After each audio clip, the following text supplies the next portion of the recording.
On today's episode of Wellness on the Rocks, my guest grew up watching her mother wait tables and learns early on what real hospitality looks like. She started hosting at 15, and from there, her connection to the restaurant industry took root. While studying graphic design and art history in Boston, she found her way behind the bar at Yard House outside Fenway Park, where her bartender's disposition quickly caught the attention of her managers. Now, as the lead bartender at Communion, San Diego's new rooftop restaurant and cocktail bar, Mission Hills, she's carved out her own lane, one that blends craft and care, competition and connection.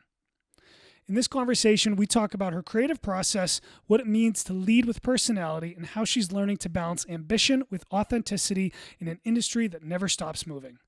Welcome to Wellness on the Rocks, Eliza Woodman. I'm pretty lucky because my family actually, I grew up in Massachusetts. My dad moved to New York. My mom moved out to Los Angeles. And then my sister was in Denver. And I was in Jersey. We were in 4 different states. Yeah. Wow. So since the 3.5 years I've been here, we fucking, my mom and sister moved to San Diego. So we're here in town. Great. Yeah. So it's nice. It's nice to see the family. I know. My dad is tempted. And do you have any siblings or anything like that? I have a little brother. Yeah. Yeah. He is going back to school right now he's like in like a plumber apprenticeship program back home. So he definitely did like the more like, went to college, moved to a big city. My brother like kind of wanted to go the more like blue collar route and like get into a trade with like a union, and he just got like a brand new truck. Like he's got he wants to buy a house, and he's 25, so he's younger than I am, and he's sooner to do that than I am, definitely. Yeah, he's killing it. It's a different lifestyle. Yeah. And I think those guys can make pretty good fucking money. Oh, yeah. They're making like $100 an hour at some of those jobs. You know? Yeah. You do that for a couple of years. I mean, you can put a down payment on a home. You start a small business and stuff like that. So yeah, he eventually wants to own his own like company. So he's he's on track to do it. Just gonna do one little thing. Yeah. Okay, I'm gonna get that right there. Is that cool? Yeah, absolutely. Okay. Just because, and again, if we need to move this up and down, you can move that. I thought about that, dude. Yeah, you know, I was a teacher for a while. Oh, really? And I was waiting tables on the side, and I was waiting tables, making the same amount of money as I was teaching. I moved up to bartender, and I was like, dude, I can make the same amount of money I make in a week teaching as a bartender in one shift sometimes. Yeah. And it's like, you know, it blows your mind. What am I doing? You know, making like $40,000-$50,000 a year in New York City it's tough to live off that. Yeah. In New York, absolutely. So I went the full bartender route, but then I was kind of like, you know what? I do still kind of miss that aspect. I was like a coach too, because I played a lot of sports, and I kind of like am trying to take that concept and play around with that with this podcast. It's like not necessarily like coaching, but it's like connecting and giving back and like working with people. I don't know. I kind of miss that aspect. Yeah. Growing up, both my parents were teachers, and my mom waited tables on the side. I was also a restaurant kid. Because teachers are like one of the most underpaid professions in this country. And then my dad like painted houses, was like a handyman on the side. But I was very familiar with the teacher life growing up. Yeah, but it was great to have them over the summers and have more free time with them. I mean, they still worked throughout the summer, but it was lucky I didn't get shipped off to like summer camp all summer while my parents worked. I got to spend time with my family all summer, so it was great. Yeah, were you like hanging out at the restaurant, helping bus tables in the kitchen or anything? No, more so my dad would bring us by at the end of her shift, and we would pick her up, or we would go visit. And visit means I would color and eat cocktail cherries and oyster crackers in a booth, you know. But no, it wasn't that involved. But she would like get up at like before work and also go bake off pastries for like the cakes and all the dessert stuff for a restaurant, and then go to work. Okay. But yeah, just she was like a restaurant hustler that's why I started as a hostess at 15. Yeah. And so that's where you kind of like got that sense of hospitality. Yeah. Just from like watching your family do it, and like, and now you're in your late 20s and you're doing these cocktail competitions and crushing it. Yeah. You're the lead bartender at Communion. Yep. Very cool spot. I came to visit you last night. I thought that was a really cool restaurant and bar and the program that you kind of like have built and put your own personal touch on. Just like, it's cool to see how other people are doing it. Yeah. And I think my friend Courtney and I went up and you made us a pumpkin gin sort of special cocktail. What was that? Carrot. Carrot. So it's working on it for the fall menu. So you guys are a test subject. Yeah. Gin, carrot, honey, celery, or she didn't like celery, so I didn't put the celery in it. But it will have celery. Just I have a very like food focused kind of approach to cocktail. I like to use seasonal ingredients and produce and flavor profiles. But I don't want the fall menu to read so like hit you in the face with fall. It's more like you sip it and you're like, oh, this is seasonal, like this is fall. But as it reads, it's not reading directly like pumpkin spice. Right. It's not it wasn't overpowering. No. It's not super sweet. It's like I'm like I like to make really layered drinks. Yep. Where how it hits the front of your palate and versus the back of your palate are different, and it opens up. And because we're a restaurant and not just a cocktail bar, I have to keep in mind that people are eating with their cocktails as well. And so they're meant to go well with food, and you're not just kind of like sipping straight through a drink in like 3 sips as you maybe would at a cocktail bar. They're sitting there while you eat. And so how they dilute or how they warm up and come to temperature and how they change, or I call it how they sit, how's it sitting, is important as well, because it should still taste good 30 minutes later. Yeah. Yeah. It was really, you could tell that you put a lot of thought and craft into that, like the way you present it, the garnish and everything, the look. It's kind of cool because like we're in San Diego, but it was this rainy fall night. So it just like hit perfectly. It was perfect. Created the scene. Yeah, it was. So you started out in, helping out host at your mother's job when she was working at the diner. What led you to be working behind the bar? Like, I think you said you grew up in Rhode Island and now you're out here in San Diego. Like, can you kind of walk me through your escalation from like hostess to whatever you're doing that led you to be the bar manager, or not bar manager, but bar lead at Communion? Can you take me through that? Yeah, absolutely. So working, like, saw my mom teach and then work at, actually it was at this seafood restaurant, as in New England, all the summer bustling spots are. And she was just doing that on the side of teaching in the summers for extra money for us. So we had private daycare all the time. And so that was like, she would work for us to be in good daycare and stuff like that. And then when it came time for me to get a job, I just went right into hosting. I think I did retail for like a summer, and I was just so bored. Yeah. I've always really gravitated towards like the chaos and pace of restaurants. Started as a hostess, busser, moved my way up to server, went into college in Boston. Still needed to, I tried not to work. And I mean, I didn't come from a background where my parents could really help me and give me spending money in college. And so quickly realized I needed to work while in college. And I was going to in college in the city in Boston, like 2 blocks from Fenway Park. So it's not cheap. Even as a broke college kid, you're in a major city. So, and I wanted to have some, like, I didn't want to have to be like only in my dorm room. I'm living in this amazing city. I want to be able to make money and enjoy the city that I've chosen to go to college in. Mm-hmm. It's not like I'm in this middle of nowhere town like Yukon, or, where you're going to nickel night and like nickel drink night. And you're eating at the dining hall. I'm in this large city, and it's part of the reason why I wanted to go to college in Boston was because I wanted to expose myself to different people, just a different environment than I grew up in. And I wanted to be in the city.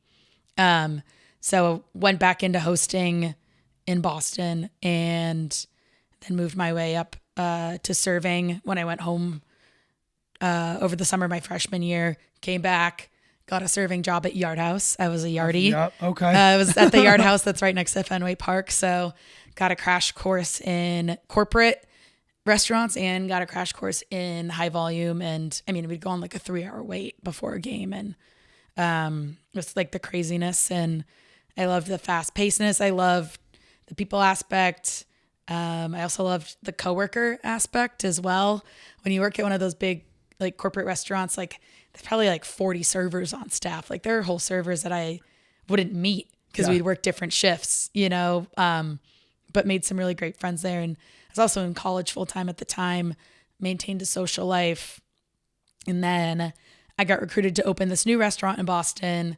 And yeah, as soon as I kind of turned, it was like right after I turned 21, and I had this manager that was like, you'd be a great bartender. At that restaurant, they only moved people up. They didn't hire outside bartenders. They would train all of their servers. You'd have to go bus, serve, then bartend, but they moved everyone up in-house. So everyone got in-house training, and they kind of just pooled from the servers of not just like, oh, who's a great server, but who has what it takes to bartend as well. And I had a manager who told me that I had a bartender's disposition. And at the time I thought that was a compliment. And then I realized it was because I have an attitude. But yeah, that's how I started bartending. I learned in-house. It's this Canadian chain actually called Earl's. Yeah. And it was another corporate spot, but because most of the locations were in Canada, it didn't feel as chainy. Like people would come into the restaurant, they're like, this is a chain.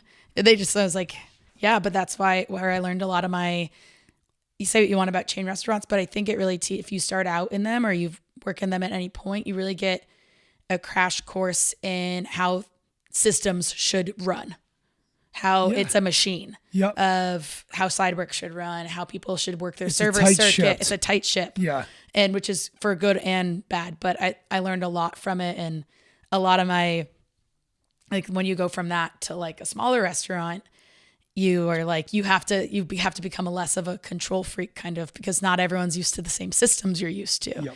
Then you feel like the goody two shoes kid in class who's like, well, you didn't do your glassware, you know? And I don't want to be that bartender, that server, but you're like, oh my God, I would have gotten written up for not doing that there, you know? And it is weird. Yeah. It's a weird change. There's pros and cons to both. Yeah. I think those like chains, like the Chili's and the stuff like that, like you can do very well at those places. People don't realize that. I think that there's this perception from the outside that the really nice high-end rooftop spots you're cleaning up at, but that's not always the case. No. At the small mom and pops, the chains, you can do really well. Yeah. It's interesting you said that about, you do come from, like when you work in these corporate type places, there is a regimen and there is somebody that says, I want this to be done at a T, the tight ship. And then the mom and pops, you have this fluid, you can kind of like bend the rules a little bit. Like it's more personable. It's less corporate with your with your coworkers, with your customers. You build that more relationship. And it's just like, I think it's interesting to have done both. Yeah. I kind of have a little bit of both. I definitely have leaned way more to the mom and pops and the small businesses. I tend to get along well at those places. Yeah. That's like my style of bartending. It's just like, this is who I am. I'm going to work my ass off for you and you're going to get to know me. Yeah. But if you want this steps of service and this product that is perfectly crafted in this glass and presented, that's not my skill set. Yeah. And it just depends on who you are and what you're trying to, what fits you best. You know what I mean? Yeah. So it's interesting to kind of see it from both sides. Yeah. It's definitely, I've taken a lot from that corporate, and then I've also like dive bar, sports bar, bartended at mom and pop spots, and learned a lot that way too. And I don't think I'd ever go back to like a super corporate environment ever again. Like Communion we're one of 3 restaurants. It's still very much a family business. Like our owner, Jackie, has an apartment in the apartment building that is below Communion. Her daughter is like our AGM.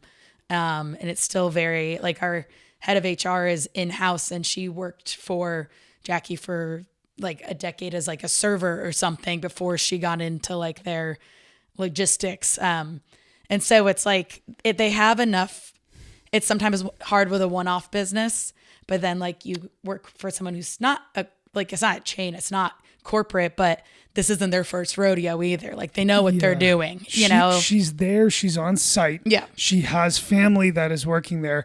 That's like what I've learned to run successful small businesses. I've never ran a bar, open a bar, but I've worked next to my owners for the past 7 years. Yeah. So I get to know them and I talk to them well. It's like, you have to be there. You can't be running a bar from across town or from way outside. I mean, you can. People do. But you need to position your right-hand man correctly. Absolutely. Yeah. You have to have that trust that's there. And a lot of that, or you got to pay somebody to do that for you. Yeah. So it's like, do you want to do it yourself and save the money and give your time, or do you want to put your time towards somewhere else and pay somebody 60, 70, 80, 90 $100,000, $100,000 to run your bar? And like, once it sounds like your owners have a couple, so it's like you can build yourself up to where you have to make those decisions. Yeah. So like you started with the working at the Hostess, and then you were doing the sports bar outside of Fenway, which I'm like super fucking jealous of, because that sounds so fun. Because I grew up in the South Shore. Yeah. And I remember as a kid, I was never 21 in Boston, but I remember as a kid going to those games and the energy, like that must have been fucking awesome. Yeah. But now you've worked your way up to lead bartender at this very nice established, is it a craft bar? It's a craft cocktail program. Craft cocktail program at Communion. Like, you're in your late 20s, and it's like, these are the steps that we slowly take throughout our career. Yeah. That like you build your knowledge around cocktails, sports bar, like it coming up. So like, is there something that you think about like long term that you might or maybe like want to work towards? Do you ever think about that? Yeah, absolutely. I mean, the work I've been doing since I moved to San Diego, especially, is like, I credit it to be like, I said yes to the right things at the right time. And I took calculated risk and steps and said yes to things that I knew would, like, this is a step, this is a step, this is a step. And I mean, eventually, like, I'd love to be a beverage director. Eventually, I would love to not be making my own drinks all the time. I would love to create menus and help a team implement them, and get like kind of more of like a creative director control situation where I'm overseeing multiple restaurants, multiple menus, systems. Because it's not just about creating a good menu or a good liquor list, implementing what you want your team's vibe of service to be. Does the service match the cocktails? Does it?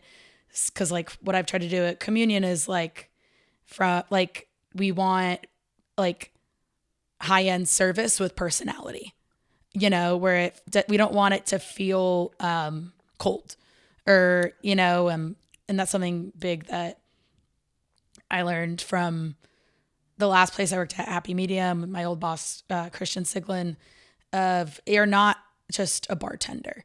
Like, what is a bartender? It's not just making drinks. It's a lot of it is the people aspect. And he hired really well for Happy Medium. They hired a lot of people who had regulars at the bars they were coming from. They wanted to hire people who were good at what they did, good bartenders, good knowledge, worked at good bars, but had that personality aspect too. And that's something that I care a lot about. Circling back, what you'd give and take from different types of restaurants. And I think you can meld everything together, especially in my position where have created something from scratch.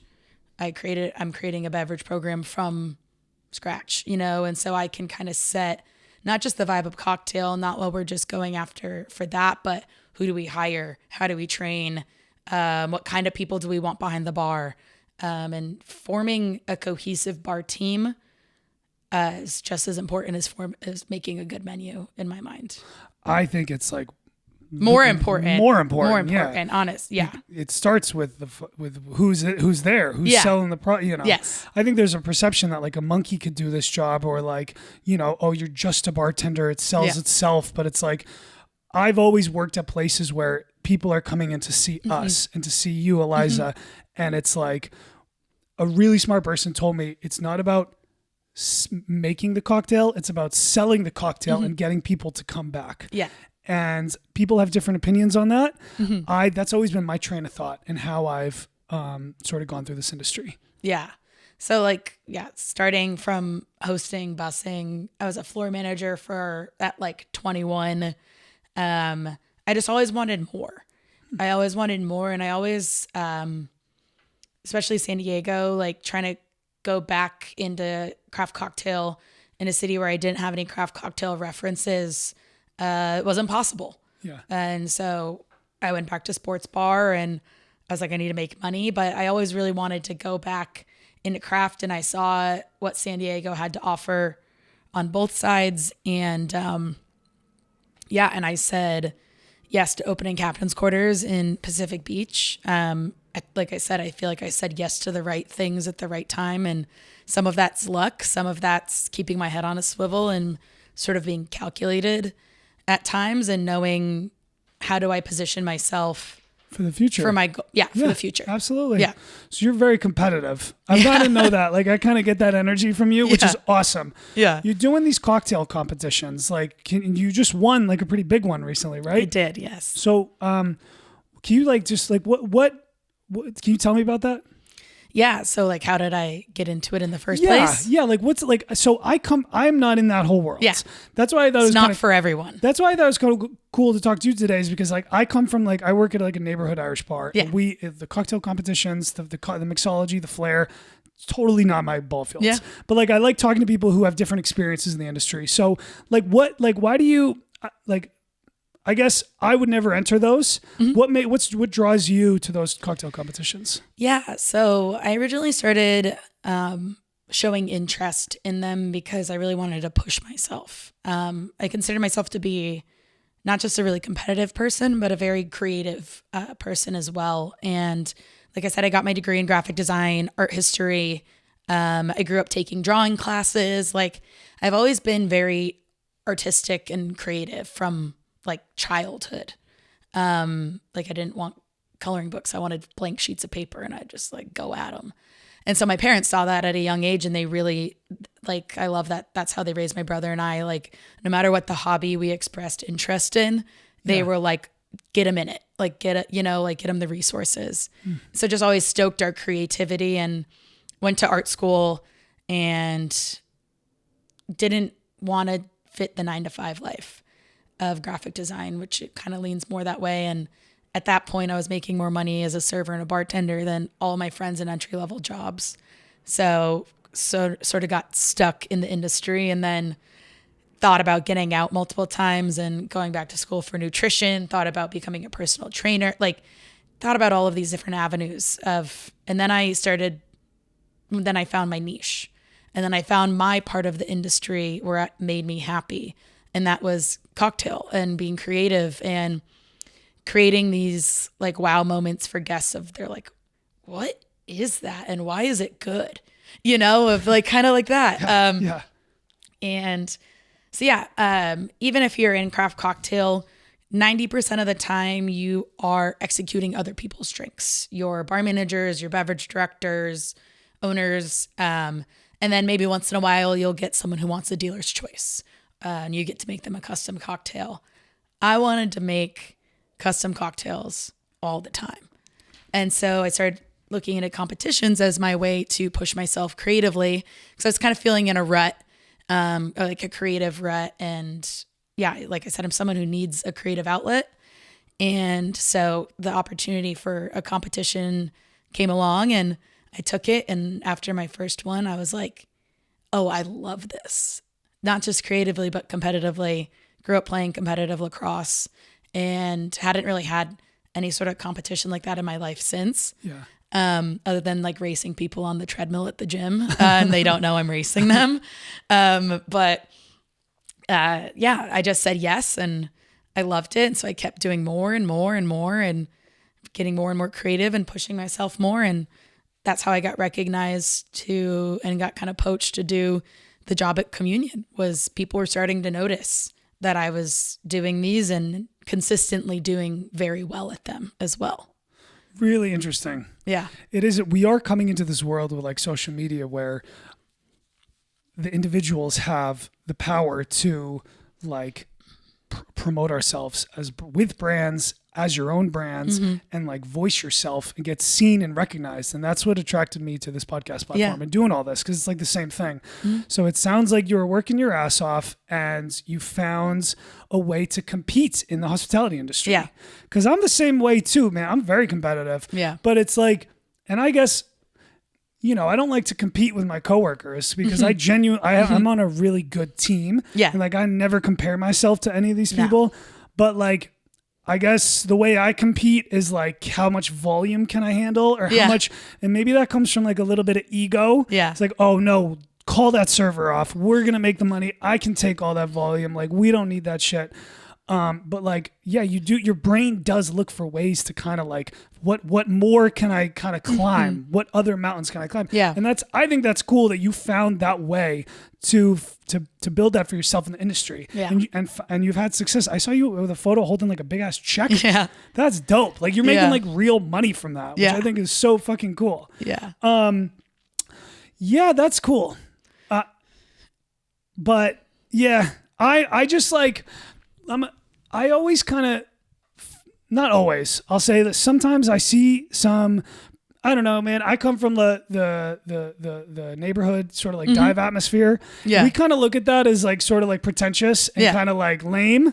Like, do people ever tell you that, or like, do you get that feedback from people? I don't get that feedback necessarily, but I understand that point as well, because I thought the same way. And I'm someone who, like, because I have done every style of bartending, club, craft, dive, sports bar, like I feel like I'm in a unique situation where I have perspective on everything because I've done everything. And I think that's ultimately like also what makes me a great bartender at a high volume restaurant. But with cocktail, like with craft knowledge, is a lot of these craft bartenders now aren't fast. They have no sense of urgency.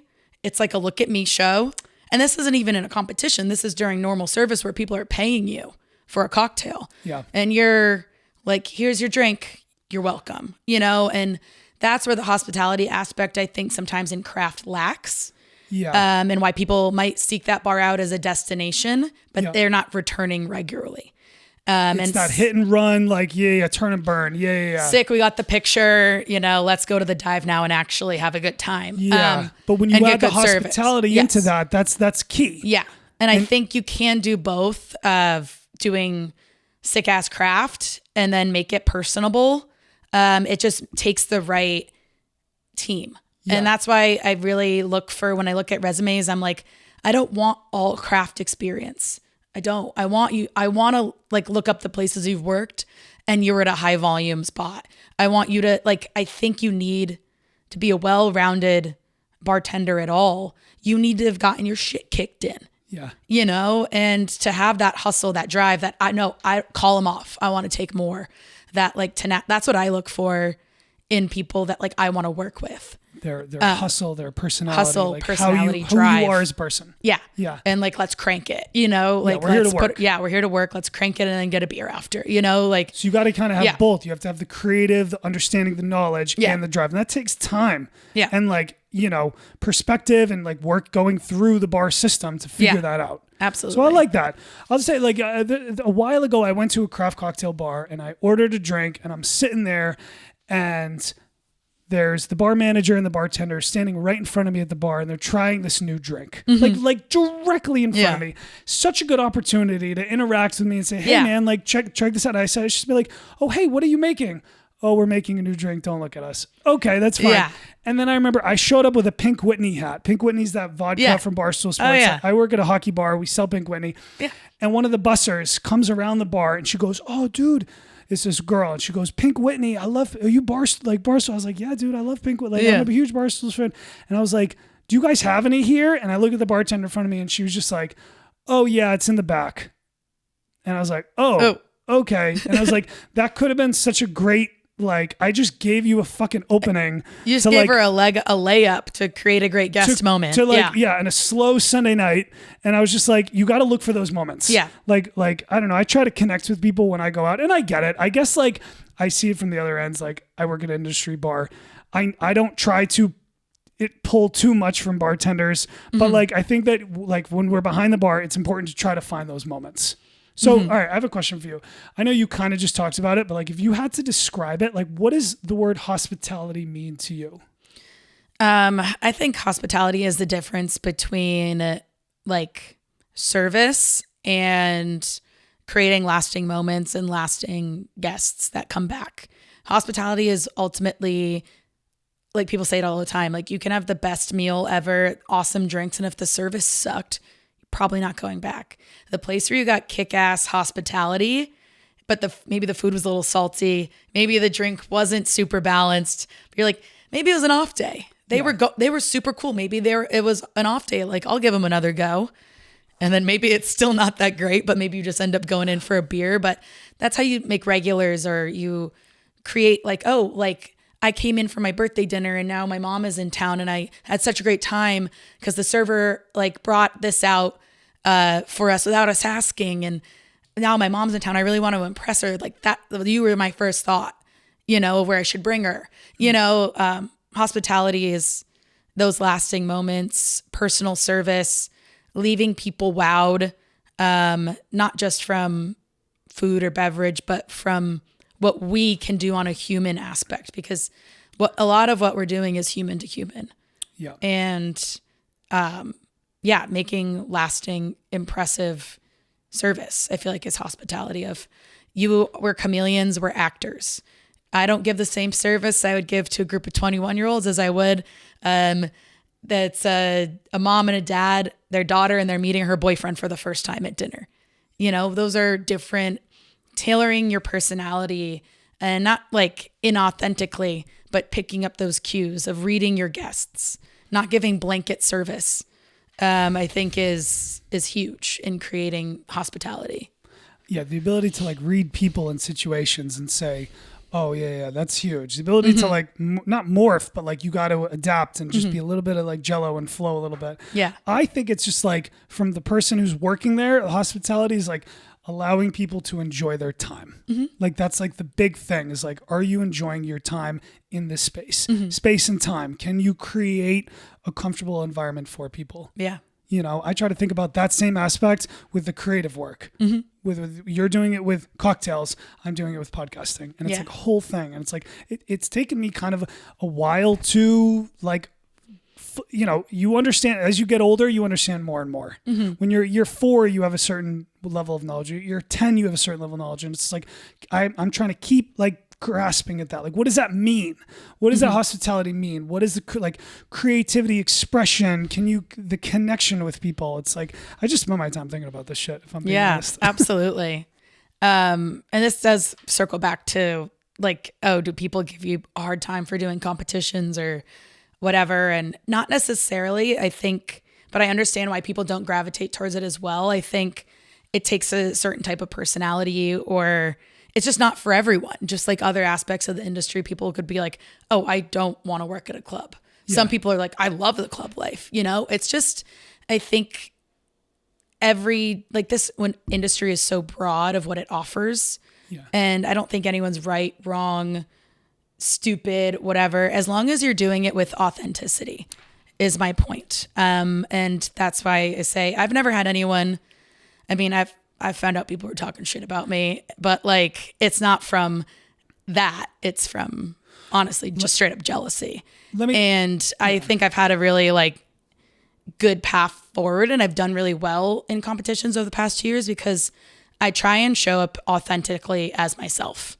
And I think it's really hard to find fault in someone, no matter what they're doing. If they believe in what they're doing and they're doing it with authenticity and pride, I think it's like some of the times you see people at competition, they're just like, you know, wanting, it doesn't, and then I think authenticity is something you can't fake.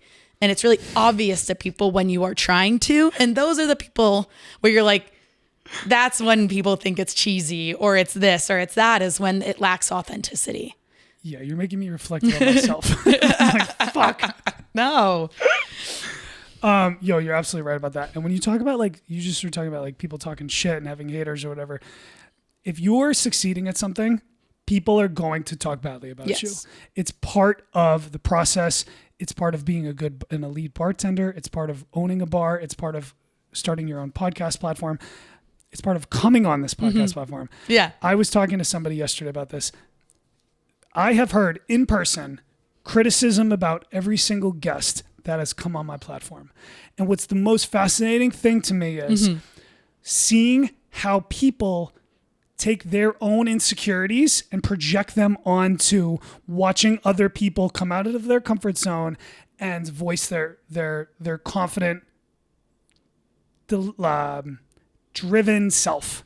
Like the way we critique things is oftentimes a reflection of us. Absolutely. Two people can look at the same thing and see it totally differently.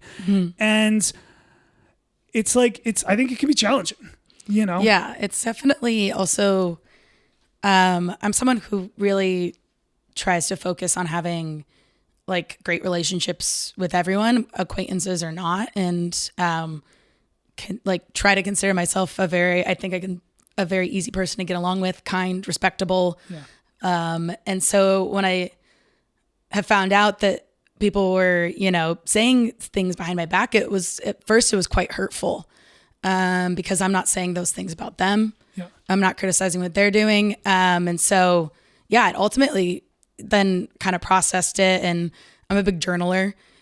Journaled about it and kind of dismantled. I'm like, okay, well, who is this person and what are they saying? What are they doing in their career, in their life? And most of the time when people have criticism, and it's not like, oh, she was a bitch to me. It's like, it's like something like it got back to me that someone I had done a competition with was talking shit and said that I only won because I was a girl.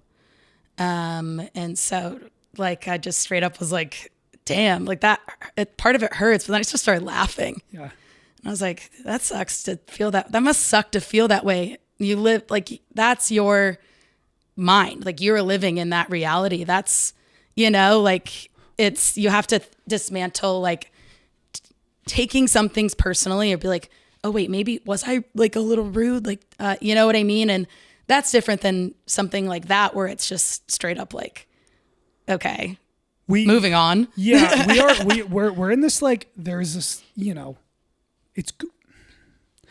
I had an old school dude comment on one of the Instagram videos I posted about a woman, and to see he said something to the effect of like, oh wow, that chick's really full of herself. She's overcompensating with all that confidence. And it was really interesting to hear him say that, because like I don't think the last generation is used to seeing women sort of like voice themselves confidently about these things. Yeah. So it kind of relates to what you were just saying. Is like, yeah, dude, you want to treat people equally and everything like that. And that's still sort of like taking time for some people to get. Is like a quality stuff. And like, secondly to what you just said is, oh, I don't go out there and try to make everybody happy and please everybody. No. Literally, like, I'm fucking myself. I'm very opinionated. Yeah. I'm loud. I have a microphone and a fucking audience. And if people don't like the work that I put out, like, I don't care. You can criticize it and make me think about it and reflect. Yeah. And some things are correct, but it's like, dude, whether you're a bartender or you're starting a bar, if you try to please everybody, I've seen people do that. It doesn't work. Yeah. Because you end up being a yes man to everybody. And some of the best bartenders I know and have worked with, people fucking despise them. Yeah. Because they are who they are. Yeah. And it's like, no, dude, this is the program we're running. This is the culture here. You can like it or you can be good or be gone. Yeah. And it's like, that's what as I get older, it's about, like, you're talking about authenticity and being my honest self. Yeah. And I don't really give a fuck if the older generation looks at me, what I'm doing, voicing this, opinions about the hospitality industry and say, oh, what are you doing? You're giving away secrets. You're talking. You're not really supposed to do that. It's like, yo, this is the new age we're in. Yeah. And it's about, we have a voice. Yeah. And you have your talents and skills and you're winning competitions. And if people, that's like that's a reflection on that dude. Yeah. If you're going to say, oh, it's because she's a woman, it's like, I try and be like extremely humble, but like if I feel like I need to protect myself as well and stand up for myself, I will. You have to bite back especially sometimes. as a woman. You can't, wouldn't like, I think that like, as I get older, I'm selective of who I give my attention to in terms of who I just realize that they're fucking idiots. Yeah. And then who needs to get checked. Yeah. And you gotta play with that as you get older. And sometimes you cross a line. Yeah. And I'm tightening in on that line and really making that fine line. Yeah. With everything we're talking about, I wanted to ask you this question. Yeah. After we saw you last night, we go over to the Lamplighter. Yeah. We're on the patio, which is a fucking great patio. Yeah. It's like indoors, so you can like smoke cigs and drink beers, and we're chilling. It's a perfect environment. My friend Courtney said something to me. She's like a little older than me. She's done the Vegas bartending. She's been through it. And she said something. We're talking about you and the podcast and like the hospitality industry. And she said, women sell their attention, men sell their respect. Yeah. She should put that on a pillow or something. That should be some merch. Yeah. I found that really interesting. That is very interesting. Her say that out loud. Like, cause like it makes sense, but I never like thought about it like that. Yeah. Because there are these gender roles that we do have here in the hospitality industry. And, we have Chelsea is one of the waitresses and now bartenders at Stout. And she started long before I got there, but she took some time off and she has since come back. And Stout there's 4 of us guys. Eileen is a bartender and waitress who's works a couple shifts a week. And now Chelsea is a bartender waitress who fills in. And so, but it's majority like guys behind the bar. And there's an atmosphere there's like an energy, and seeing Chelsea come now behind the bar lately and seeing the difference of how the customers interact with her is really interesting. And it makes me think about that quote. And it's not that I'm saying that she's selling her attention, but it is like we do have these different things people are buying from us and that we're selling. Yeah. So like, I don't know. I just try to like think about those things. Like, I also think like, I don't think it needs to be like a compare game. I think men and women in the industry inherently bring like why you should have a well-rounded team is because like we are bringing different aspects of hospitality with us as well. But I also don't think it's fair to judge like blanket talent off of gender. Yep. I think like what you like, I guess gender norms sometimes are like the right amount of feminine energy behind a bar or on a floor just creates a more well-rounded environment for everyone. And I'm not just saying she needs to be girly. She needs to be nice. From the dudes. Like when you have one female on the team with guys, it just like everything's, or sometimes it can go the other way where everybody's fucking jacked up and trying to hit on the one girl. Or like there's the jealousy things. Not hit on, but like, no, and I don't mean to put this blanket statement on that all women sell attention and all men sell respect. Not at all. But like, because obviously that's not true, but like it was interesting to hear her say that, and it makes you reflect on some of the gender roles. Like when Eileen works with us, we're all so much more like relaxed, because she sort of balances out the testosterone from us. Yeah, it's less like fucking. It's like she can kind of come in there and be like, "Hey Taylor, shut the fuck up, I need this." And I'm like, "Okay, Eileen." Sounds like me. Where when like guys are saying that to each other, it's like, "What the fuck?" You know what I mean? Yeah. It's that like it gets all ramped up. Yeah. Whereas if she's saying, you're like, "Yeah, I really should be doing that, probably." Like it's like no, but whether it was Chelsea or Eileen or I don't know, it is interesting to think about those kind of stuff. Yeah, I think a lot of people would love to think that it's not an issue in the industry anymore as it was 10 years ago. And maybe it's less then. And I've been really lucky. I really haven't had like too many issues. But like every woman I know in this industry has stories of being disrespected, it's huge. Of that. And I think it's kind of delusional to think like that gender gap still doesn't exist. Or that like it's fixed. It's not ever going to be fixed. It's like ongoing work to make sure that I don't want to win because I'm a girl. I just want an equal opportunity to win. Yeah, as a man does. Step up to the plate. Because I would never want to win because I'm a girl.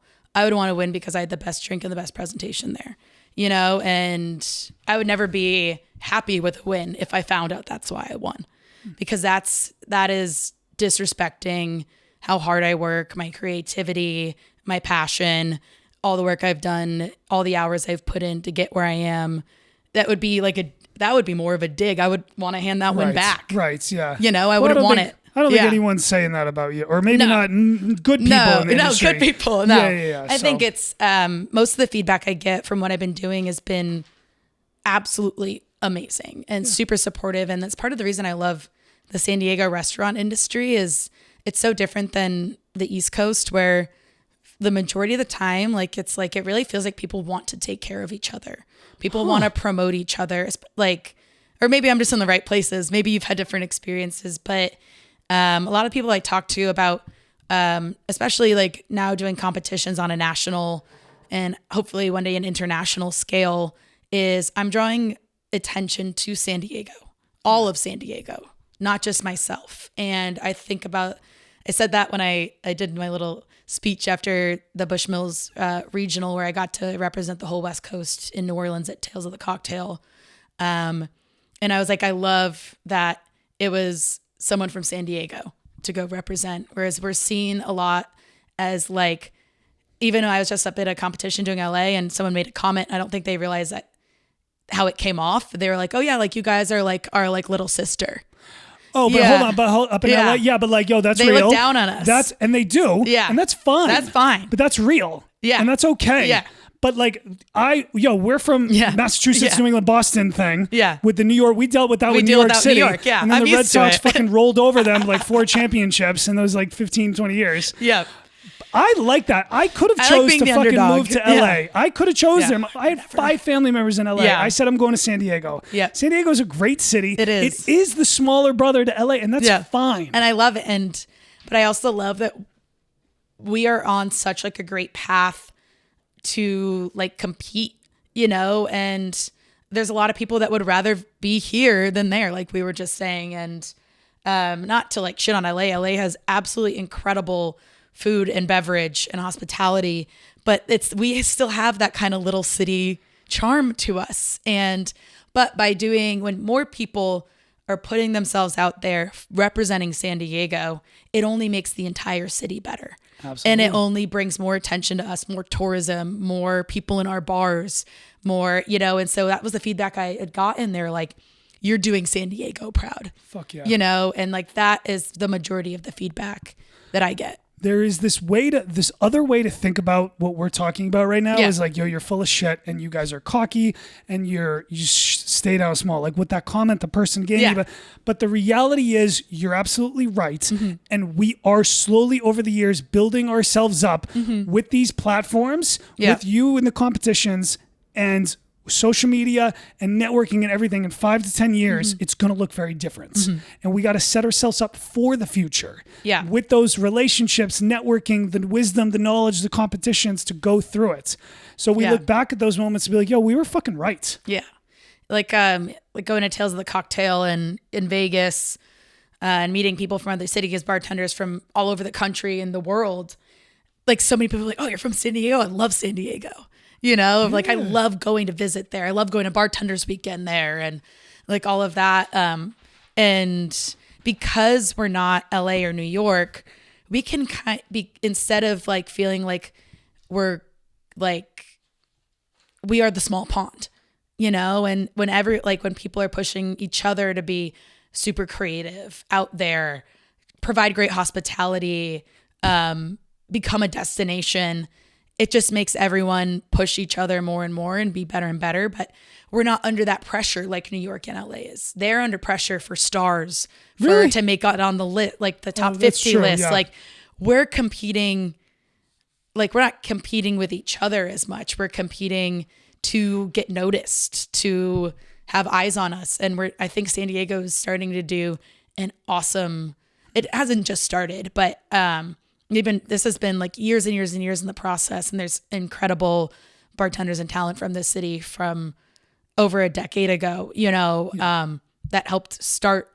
it in this city, which is important to note is like the new school kids and the old school, you know, and here it feels less against one another and more like, oh, sick, you know, like these new kids are doing all of this, like doing this shit, you know? Yeah.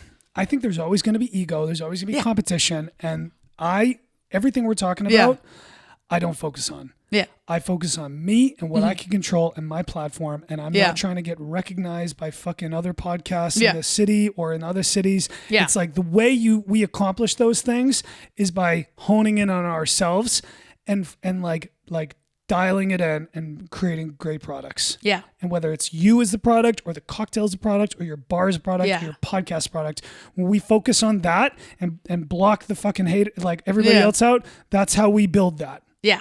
So that's how I approach this shit. Yeah. I could sit here and have those other people in mind because I don't know. There's a lot of snakes in the grass. I think people, I wanted to talk to you about this. There's that like Southern California, we're all nice and we all say good things about each other. Mm-hmm. And a lot of that I don't think is, maybe you just said the opposite. So maybe you have a different perspective. My perspective is like, I miss real authentic people. And when my when my customer the other day gave me his opinion, I find so little people giving me authentic criticism and feedback for my work. Mm-hmm. It's all like, Taylor, you're so great. You have such a great podcast. Your guests are so good.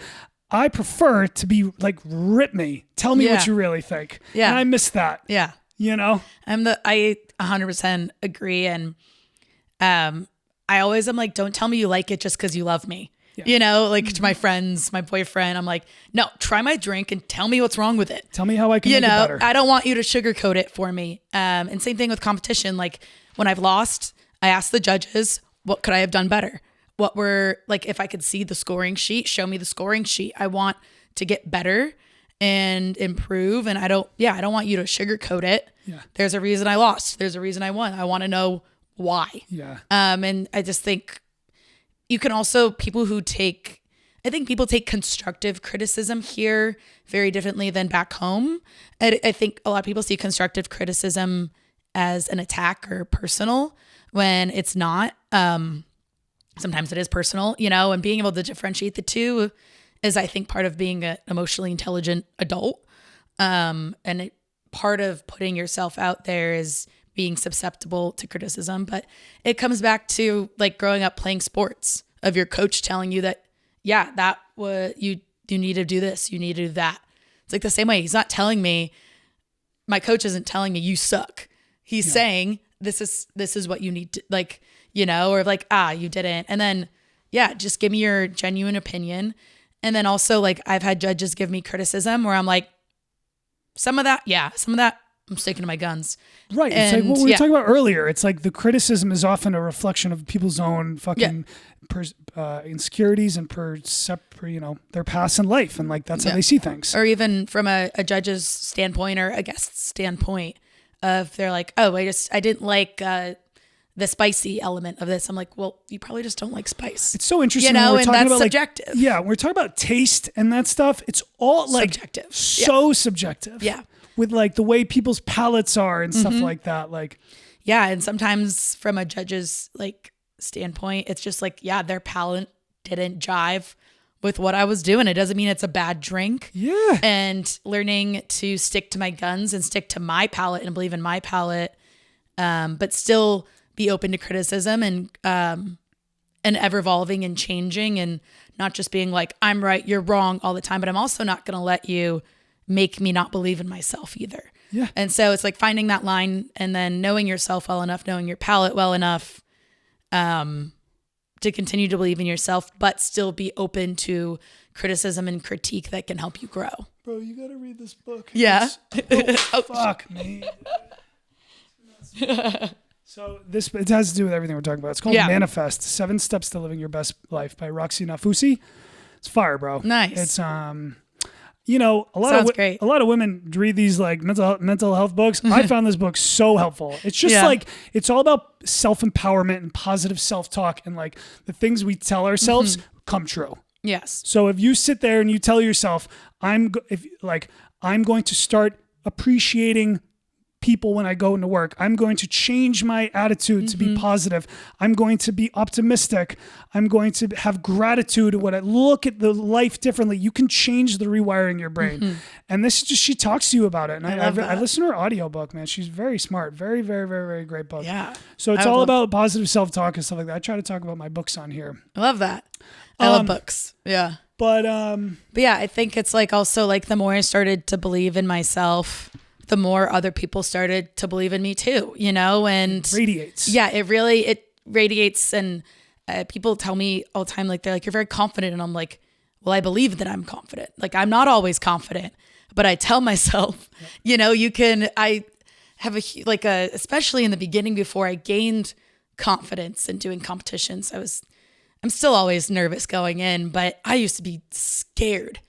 Like, I'm like, oh my God, I'm going to throw up. But then I'm up there in front of the judges and I'm like, my voice is steady and I'm this and I'm that. Because I'm like, in that moment, I need to switch my brain off and believe in myself. Otherwise, they'll be like, it's like sharks, like they can smell your fear, yeah, you know? Yeah. And so you just have to, even if right before you went on, you were shitting yourself, nervous, like, and up there, try and check it before you like turn the switch on. What are some things you do right when you're about to get up there? Is there any like meditative calming practices or steps you take? Like, I practice a lot of like inner manifestation, around competition, like leading up to it.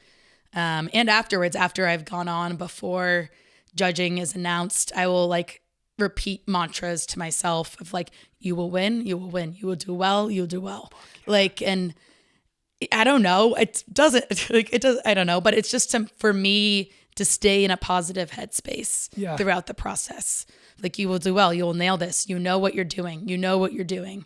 Like, that's one big thing too, is like, a lot of people prepare for the speech parts of competitions very differently. I kind of don't. I kind of wing it a lot of the time, which people are like, what? You winged a speech about a $15,000 Mai Tai? I'm like, yeah, kind of. And people are like, what the fuck? And I'm like, I just believed in myself. And I practice my bullet points. I know my drink. I know my flavor profiles, the profile of the liquor, my inspiration, but I'm not there in the mirror like, this is my Mai Tai. It is called the Three Birds. Like, you know, because it comes off robotic. I ultimately, and some of the best feedback I've gotten from judges, they're like, you are very articulate. You're very confident in your speech, and it makes us believe what you're saying because you seem to believe in what you're saying. And I want it to feel, if I practice too much, I don't think it would feel organic. And I want it to feel like you are my guest at my bar, and here's this new drink I'm putting on the menu. Let me tell you about it. Yeah. And that for me usually has tracked really well. And I've gotten really great feedback on it. And I don't do it just because I've gotten great feedback on it. I like to appear authentic, and like, I want to be authentic, and I want to believe I'm in my authenticity. And if people don't receive that, then I'm not, you know, then maybe I should stop doing competitions, you know, but I always wanted it to seem like it was coming from the heart. And it is, because it is not just seem, I'm using the word seem, but because it is, because I deeply believe in what I'm doing. And when people can tell, like, I'm the feedback for you as well at the podcast, and people can believe in what you're doing, it's infectious. And I've had people ask me for advice on competitions. They're like, how do you prepare? Like, for them, they're like, I really want to start doing them, but I'm really nervous. Like, how do I start doing this? Like, what's your advice? And I can give advice, but ultimately what I always leave those conversations saying is, believe in yourself, believe in your palate, make a drink you believe in, and the rest will come at some point. Sorry, I was just rambling. No, I like that. I love that. So your process is, it sounds like slow down, breathe, positive self-talk. Mm-hmm. I'm going to be relaxed. I'm going to win. I'm going to crush this. I'm going to build this. And then and then it's almost like you just like let it all go and you get up there and do your thing. And there's no plan, and it's just like improv, boom, boom. Yeah, I have my points. Like, it's not complete improv, but I don't like plan my intro, my middle, and my conclusion. You know, I kind of looked over the structure of like what you planned out for us today, and that's kind of how I plan, where I'm like, okay, I need to hit certain points. Mm-hmm. I need to, so that they get the thought process, the everything. And I don't ever want to seem like I'm rambling in front of the judges either. It wants to be concise, but personal, but not robotic and rehearsed. And I'm just someone who I feel like I think a lot of my strong suits are like my personality that I can bring to it.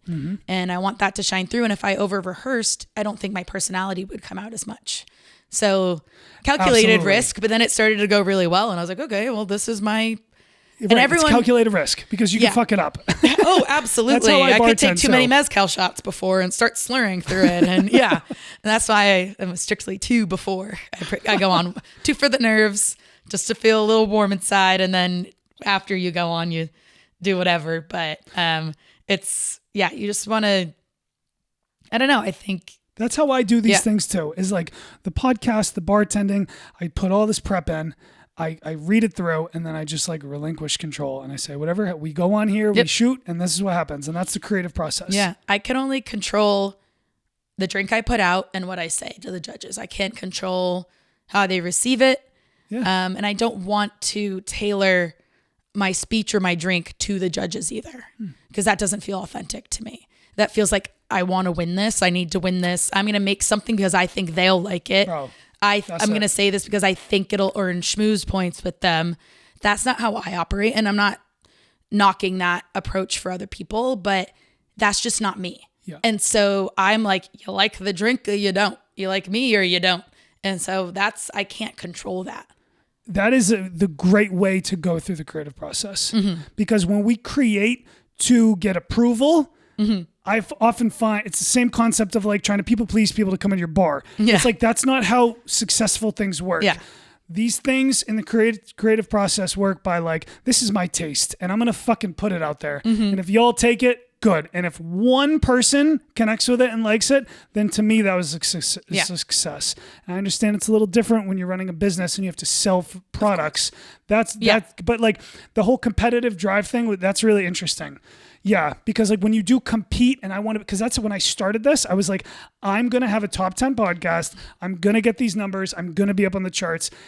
And then I found that like when you have that mindset, that's not how you create a good podcast. Good art doesn't come out from that mindset. Watching like, what are the best people talking about? How do they do it? I'm just like, I focus on, what comes. I had no idea this stuff was going to come out of my brain. And this is how the flow of this whole thing has come. It's like, whoa, it's often very times different than when you start. Yeah.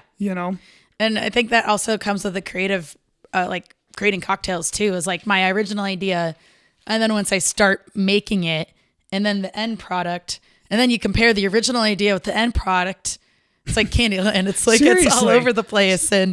But that's the beauty of creating is like, and why you should let your mind change and not have rigid thinking and allow yourself to adapt in all aspects of life, not just career wise, but being able to adapt. I think you're going to end up with a better end product than someone who goes into it saying, I'm going to make this to win this. Yep. And I think, it's all comes down to authenticity and people can smell and sense smell it, bro. I know. Authenticity. Yeah, you definitely have that authenticity vibe behind that bar with everything you're doing. People have said that to me. It's like, it's an incredible opportunity to create a menu from scratch, but it's also extremely intimidating. There's so many fucking little things. So intimidating. And also like when you're creating for a restaurant versus a cocktail bar, what is your age demographic of the neighborhood? Who are the people frequenting your bars? And balancing that and wanting to sell. I need to make my boss money. Yeah. So I can't put, I always say, like when you're creating a menu versus creating for like a competition or for a pop-up or something like that, like it's very different. Like it's not like watered down. It's just more like, okay, I need to make drinks for people that don't have my same palate. Or I'm not a big, like super direct person. Like I like an old fashioned or a Manhattan, but some people like I don't like Negronis. Like that's a sin in the bartender world. I fucking love Negronis. Yeah, I like white Negronis. Like the shock tea that I made your friend last night. Yeah. Yes, that is my favorite drink on the menu. But I can't make drinks just for me because this restaurant isn't filled with me's. And so, like we have a refreshing whiskey, a direct whiskey, a refreshing gin, a direct gin. So what I've tried to do is hit all and we're not a themed restaurant. And so that's like a great thing. We're not a themed cuisine. I don't have to run with a certain cultural influence or anything like that. And so I've just tried to make it very varied. but using a lot of fresh produce, keeping it seasonal, layered, interesting, but approachable still. And I like to say it's kind of, especially like we're a little bit of an older demographic, the servers, I've educated them a lot on the drinks, and I like to call it like their gateway craft cocktail. Yep. Like they have a drink there with dinner where they're like, yeah, this girl at that bar, I had a mezcal drink, and I've never really liked mezcal till I had that one. Maybe I want to try more at other bars. And so I kind of like approachable, but interesting, dynamic, not boring. Yep. I'm not making these pedestrian kind of like, I'm doing this to like please them and they have a drink and it makes money. It still feels authentic to me and my palate and what I believe in, but they also sell. Yeah. Yeah. And so I've kind of, for my first time doing it, I'm pretty psyched that it's going well. But yeah, all the feedback I've gotten on, for the most part on the menu is from, I ask the servers all the time. I'm like, you need especially feedback. If I see a drink where I kind of judge the person and what they order, and then maybe if they don't quite look like they would match, I'm like, oh, what do they like it? Like I'll see what table it goes to. I watch and I ask the servers, and I'm like, hey, like, how's that one selling right now? Like, what's the feedback on that? Because a lot of the times at the bar, you might get feedback from the bar guests, but we're a 150 seat restaurant. The majority of the feedback is coming from tables. Yeah. And I can't go talk to the communication, the teamwork, with everything. Yeah. Feedback is so fucking important. Mm-hmm. I totally agree with you. Where like, I'm like, I believe in that drink, but there was one of the martinis, so the one your friend almost ordered the second time, the Vesper martini. The way it reads like it's going to be like this refreshing vodka drink. And so people who are looking for like a Tom Collins or like a Collins style drink, thought it was going to be that. And so it got sent back a lot, but it was like the people who ordered it and loved it would get 4 of them. And so they're like, okay, it's not the drink's problem. We're not matching the person to the drink correctly.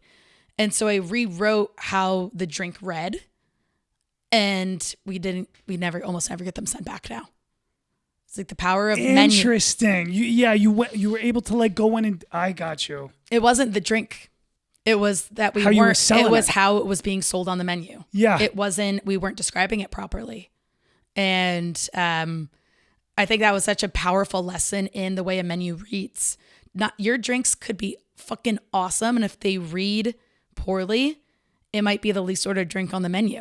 But then you change a couple words around, give some describing adjectives, and then you tell the server, hey, when someone orders that drink, be like, that's really like a direct Vesper martini, or usually a martini drinker, where they're like, oh no, that's not what I really thought I was ordering. And then you're like, oh, let me point you in the direction of the Fleeting Flowers, which is like a vodka French 75 with guava and cardamom and light, bright, and citrusy, which is what they thought they were getting with that one. And just like giving people, the servers and your coworkers, the tools to sell properly and match and get the right drink in the right guest's hand. It's like, and then I also went back and tweaked the drink a little bit too. Yeah. And I changed the type of vermouth out and smoothed it out a little bit. But I didn't immediately think my drink sucks, because like people that love them. And they'll get 4 of them. I just think it was the selling verbiage. Process. Yeah. It goes back to what I said in the beginning, what that guy told me. It's not about, bartending's not necessarily about making the drink. It's about selling the drink and getting people to come back. Yeah. And so you clearly have that understanding. Yes. And like, that's something that I have had to realize. And I think I subconsciously knew that, but that is so important. It's so important. And I find that, I talk about this sometimes in this podcast, we focus so much on the drink itself, but like not everybody's doing what you're doing. You know what I mean? And it's like, there are these other, there's so much else going on here that you got to kind of start to like, just think about. Yeah. And like, and it's also like, you want to get people what they want.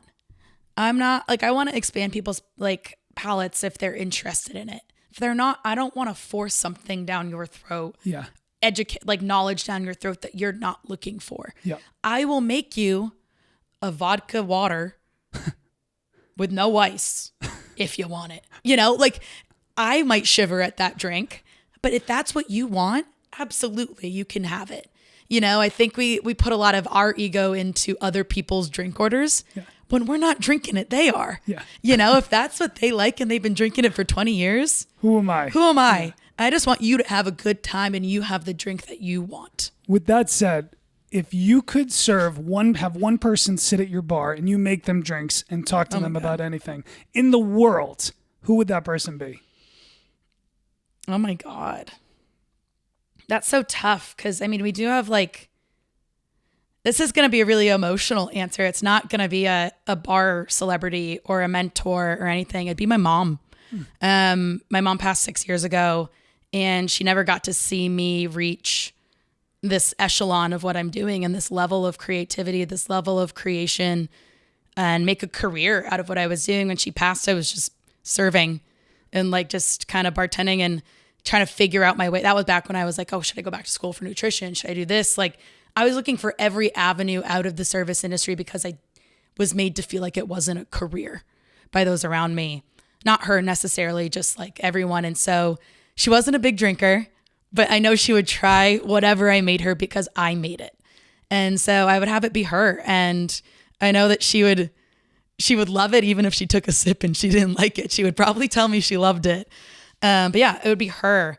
And I also think we have a lot of great people to look at. I wanted it to be more of a personal answer than a bar celebrity or a mentor or whatever, because they all started out just like us. They might have now done 17 cocktail programs, but they still had their first program one time. And the most authentic people I've met that are bar celebrities or stuff like that is they're extremely humble.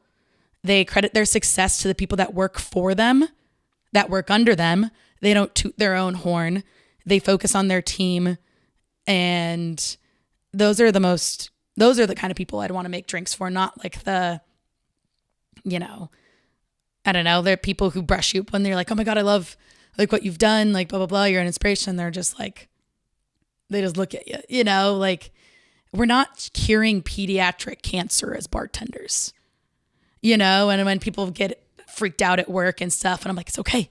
No one's lives are in our hands. That's me, bro. Yeah. But we should take pride in what we're doing and hospitality is vital to community, and creating community. And people have when COVID closed, the people I thought about a lot were, my regulars who didn't have family, didn't really have friends. We were their family and their friends. And I think about them almost every day. I'm what are they doing? Are they okay? Without that community, we are their community, and that's important work. And creating, when people celebrate their anniversaries with us, we're their beer after a long, they just got out of the ER, they just worked a night shift at the ER and that drink is their respite, and just people have fun and able to have fun too. But we're there for the most important moments of people's lives sometimes. And that's awesome. But at the same time, when people have this huge ego, I'm did you discover the cure to pediatric cancer or did you just make a modern classic?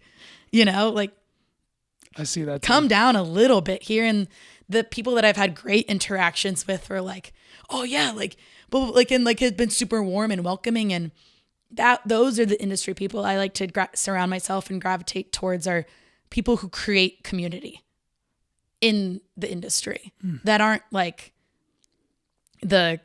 you're my competition. You don't work at the same restaurant as me, that. It's I'm oh, tell me about that thing you did last week. That sounded super cool. And want to support one another, genuine, authentic support. We were saying, genuine interaction, genuine, when you can tell someone is genuinely excited for you. And that's something I've had to also discern too sometimes is especially when you're doing really well and getting a lot of exposure, something that we kind of talked about, of everyone wants a piece of you. And who are the people I want to work, give more of my attention, free time to? How do I protect my peace, my boundaries, my free time, while also furthering my opportunities and saying yes to the right things? And that's been that's going to be, I feel an ongoing, I feel I'll never figure that out. That's not something you figure out. It gets worse as you get older. Yeah. But circling back, my one person I would make a drink for would be my mom. That's awesome. Yeah. Fuck yeah. Yeah. And she would be super, super stoked. She was like a huge creative cook growing up. She loved to cook. She's super Italian. And hospitality. She is one of the people I learned hospitality from, honestly. Of when my friends would come over for a sleepover, she'd make pizza from scratch.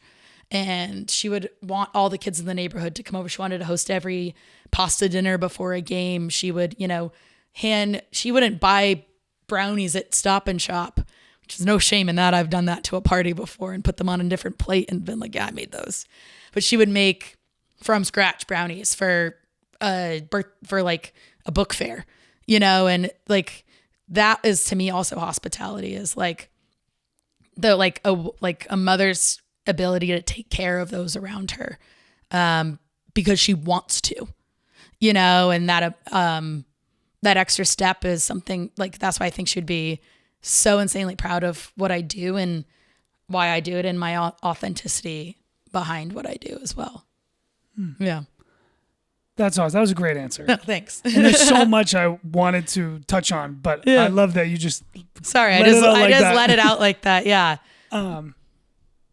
So cool that you had that, relationship with your mother. And it seems like she kind of like shaped you into who you've become, and you've kind of like grown up and become a new version of that, which is awesome. It's almost like you're like honoring her a little bit by everything you're doing, and, the version of you that you are providing the kindness to all these people that you've made these connections with, because you do have a really good reputation. I mean, the men and women that I have, because I talk to people, I'm like, oh, I'm thinking about bringing this person, I'm thinking about, and they're always like, oh, you should do that, or I don't know about that person. Yeah. Everyone has said like really good fucking things about you. So it's real for those who like, don't know Eliza. Yeah. Like I said, 99% of the community I've encountered has been amazing feedback, and I have a lot of immense trust with a lot of people as well. And yeah, that 1% doesn't come close to the people. And I think it's a testament to how my authenticity and how I operate and how I move throughout the industry, of being competitive, but I'm not malicious. I don't throw people under the bus. I'm not like a shit talker. And I hope that in part, that makes me happy to hear that, because I feel like that's a reflection of how I carry myself. So that means I'm doing a very good job. Yeah. Hell yeah. Absolutely. That's, it's funny you talk about people coming into our bar and they experience like so many different anniversaries, parties, celebrations, funerals, tragedies. I had a guy sitting at the bar 2 weeks ago who, while he was sitting at the bar, got a phone call that he just defeated stage 3 melanoma cancer. I have chills. Like, think about how it's a Sunday morning. I'm doing a close open, and you just see this guy's whole energy change. Oh my God. And he's just like, oh my gosh. So I said, hey, this beer's on the bar, blah, blah, congratulations. He has a sandwich, sits around. He's talking for 5 more beers, getting after it. And then he walks out on his tap. And I was like, are you fucking kidding me? Oh my God. So maybe we'll see him again. I have it saved behind the bar. But anyways, it's funny that the relationships you build with these people. But like not to get too like heavy, but the restaurant my mom used to work at, after her wake, we went there, like 40 of us, for dinner and drinks, and a lot of the people that she had worked there with 20 years prior still there, and they were like, they took care of, if I remember correctly, and grief is a crazy thing, like even when you're sober, like you forget things and you spot out and stuff just from survival mode. If I remember correctly, they took care of our bill completely, which is a testament to who she was, and her 20-something years in education and the number of lives she touched with her students and stuff like that. But we went and got rip-roaring shit-faced at this restaurant after. And everyone handles grief differently. Like, and, in my family, we just were like, soda, and the hangover the next day on top of the grief was something. But yeah, we're there for people's most vulnerable moments sometimes. And that's when you especially should check your ego at the door, and realize they need us in that moment more than we need their money, and obviously we don't want to be taken advantage of, and we need money to survive. And this is our occupation, obviously. But yeah, I would have bought that guy's beer too, because it's like, fuck yeah, dude. Yeah. Or you watch people get engaged. You watch first dates. Oh my God, I love watching first dates. You forget. I think you can become jaded. Yes. At how much people rely on what us. we do means to the community. Yeah. And that's why I do have this balance, like wellness on the rocks. Like it's a yin and a yang, pros and cons. Like there's part of me that has struggled with alcohol and self-control and like I see how it does tear people's lives up, but then you do see how these spaces and these community and the level of hospitality that people provide is like a really meaningful, important aspect to so many people's lives. Yeah. And like, would they be better off or without it? Better or worse without it? Like, I don't have the answer to that. I can't say that about a blanket statement to everybody, but it is when you do spend your career in this, you start to realize these things. Yeah. And we absorb, like I call it like energy vampires. Like I said this the other day, and sometimes this is the other type of guest at your bar. This is not okay, they need like a confidant right now, and and I have the time or I will make the time. I'm not balls deep in the rush right now, and this person's like, yeah, and then my cat got hit by a car. I'm like, brother. And those are and I'm like, read the room. Like, I want to have this, like, I want to give you this, but I'm like, you got to read the room right now, brother. I'm getting my shit kicked in. And, but then there's the other type, like the energy vampires. And there's people that are the reason you love hospitality. You have these moments of why you remember why you do what you do, where you've chosen it to be your career. And then you have the other side of the coin of people treat you like absolute shit. Yeah. And they would rather you be a piece of furniture that made their drink than give them an experience. And, like you always just hope the good outweighs the bad at the end of the day. You always hope that amazing guest or couple comes in right after that one dickhead comes in and ruins your night. And the universe usually does give you a good guest after a bad one. But yeah, I think that's why protecting your peace outside of work, learning how to this is an ongoing thing for me. I've let guests get me really upset and had to go take them on. I had a guest that made me cry a couple months ago. Yeah. That made me cry just of how aggressive they were. I was a little scared. I was glad there was other people around to see. I just was like, it just was so like. It happens. Yeah, it happens. And I mean, I'm used to my fair share of crazy shit happening in a sports bar, dive bar too. But like when you're in like more, like I'm in a button up, right now. And you don't really expect guests to act that way when they're in that environment. Guests think they have a sense of power. Yes. Because you're the professional. They understand that you can't tell them to go fuck themselves, but they can tell you. They hold you hostage. Yeah. And so it depends where you're at. But sometimes, Yeah. And I just was like, I needed a second just because I was so like, not like upset, but it just was so jarring. I hadn't had one of those interactions in a really long time, and it just really startled me, to be honest, and I needed a second, and everyone had my back. They're like, fuck that guy, like once we got him out of there. But I mean, I've had shit thrown at me, and I've had people lunge over the bar and try and touch me, like... Sorry, I wasn't laughing at that. No. I was visualizing something that happened where I saw a coworker throw something. Anyways, I watched my coworker spray someone with a soda gun one time. Stop. Yeah, it was great. Yeah, she's a badass. If she ever comes out to visit in San Diego, you should talk to my friend Anna. She is a take no prisoner type of female bartender. Fuck yeah, she's those are the women that I work best with. Yeah. I work best with people who have humility and hustle and no bullshit. Yeah, I like that in my dating life, in my professional life, my friendships. My friend Courtney last night, that's how she is. Yeah. And that's how I am depending on where I work. Exactly. It's where you are. I cannot do that at communion. Of course. And I would love to tell plenty of people, where to stick it, so to speak, and be polite about it. But and I think also from a leadership standpoint too, I have to conduct myself as a leader. And there's luckily at communion, our management and ownership has our back with guest interactions every time. Like a review, it's like they'll try and figure out the situation and see what happened. But at the end of the day, 99% of the time, they're like, you're fine. Yeah. They sounded like they were a dick. Like, you're good. And like if it wasn't, and then there's some lines where you're like, yeah, my server's on his phone the whole time and didn't refill our water. You're like, tough to get away from that one. That was your fault. But like for a lot of that is subjective. And I think having leadership where that they're going to have your back is huge in those kind of guest situations where you're like, I assess the situation, they need to go, or I need to be on the opposite end of the bar from this guest. Like, this is not going well. I'm doing everything in my power to turn this around. But like, and that's like when the more fine dining versus like your neighborhood spot like comes in. And I used to love cutting people off at the club. And I'm like, you're done. And they're like, what? And I'm like, you're done. You can stay. Yeah, I'm not kicking you out, but you are not drinking anymore tonight. And like something about cutting people off. They freak out.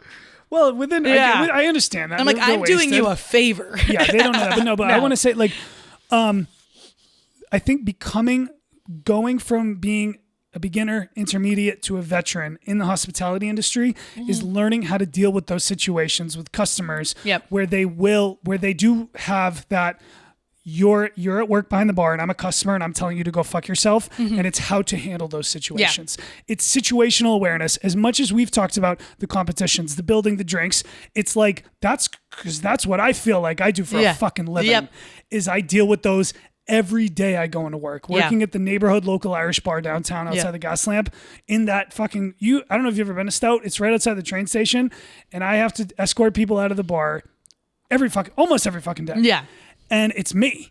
And so it's like, I've had to realize that I have to build that emotional discipline and intelligence on how to handle those situations when 90% of them don't know that they're fucking in the wrong, or they're on drugs, or they're overconsumed, or that they had a bad experience. Or they're just a shithead. Yeah. Or they're just a fucking shithead. But it's like, how do you handle those? I had a guy whistle at me recently, like stood up on his bar stool, and it's like, I made the wrong choice. I fucking screamed back at him. I shouldn't have done that. But it's like humbling yourself and being like, this is how you handle those situations. And when you do come up, you go through those periods where you let those customers kind of break you a little bit and you fuck, man, I don't know how to handle that. Yeah. And it's like, that's why I always try to back up people when I see those situations. You always back them up. You go stand there.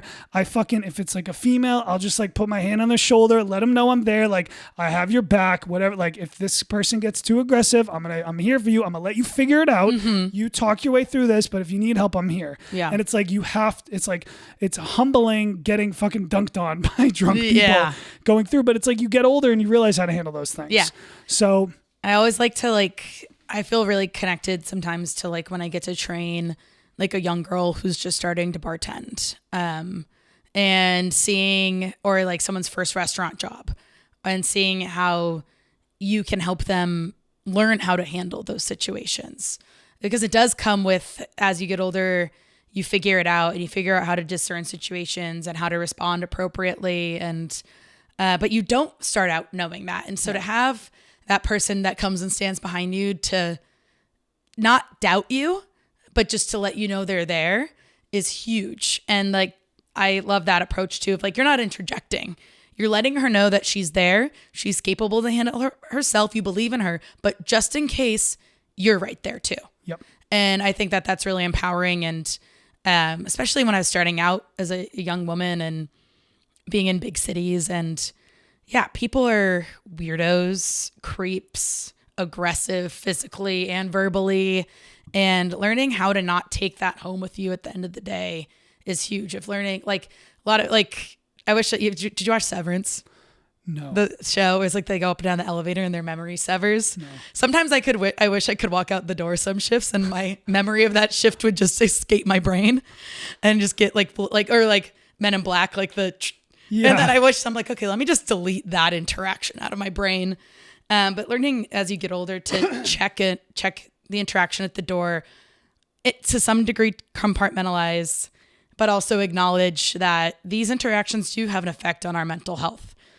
And I think that's why a lot of the industry too struggles with substance abuse and mental health issues is we're in an extremely physically and mentally demanding job that people undervalue, underappreciate. But we're also, I was talking with my aunt while she was visiting this weekend, and she was a nurse during COVID.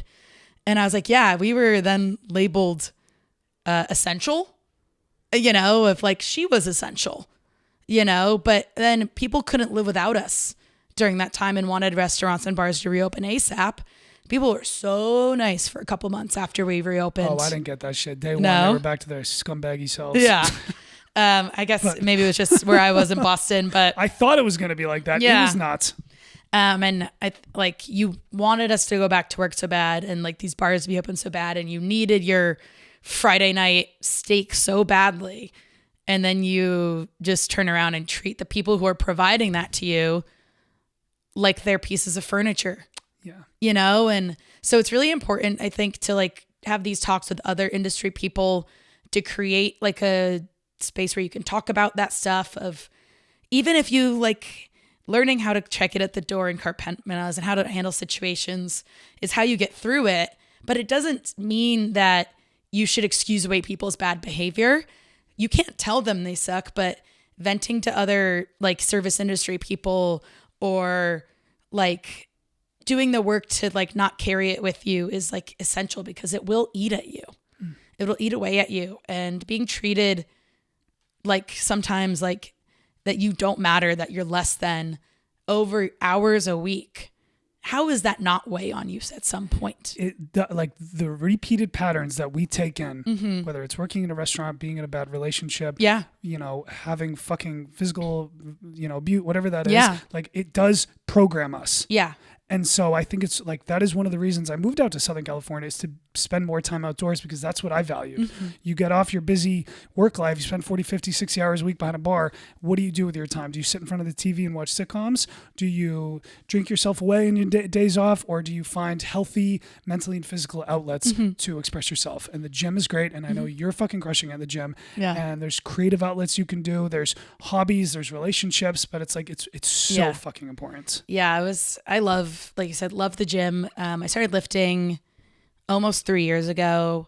I just wanted to be stronger. Yeah. I played competitive sports growing up, but after, when you stop playing sports, your whole idea of working out is sport related. And then when you're not playing sports, you're like, oh, like, how do I find how to be active again? I wasn't even a big gym person in high school. I conditioned for a sport, and played a sport. And then when you don't have that structure of physical activity, again, it can be kind of intimidating to find out how you like to be active.